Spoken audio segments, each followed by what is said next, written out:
કાલે ઘનશ્યામ જન્મોત્સવમાં બહુ આનંદ કર્યો.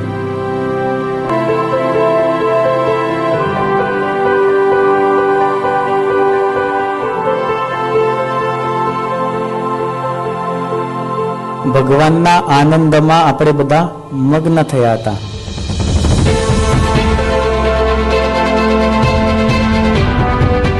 મહત્વનું કાર્ય જ્યારે કરવાનું હોય ત્યારે અવશ્ય ઘરનો ત્યાગ કરવો પડે.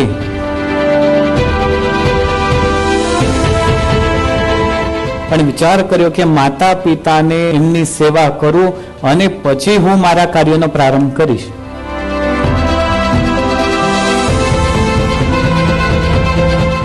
તુલસીની કંઠી સિવાય ક્યારે પણ રહી શકાય નહીં.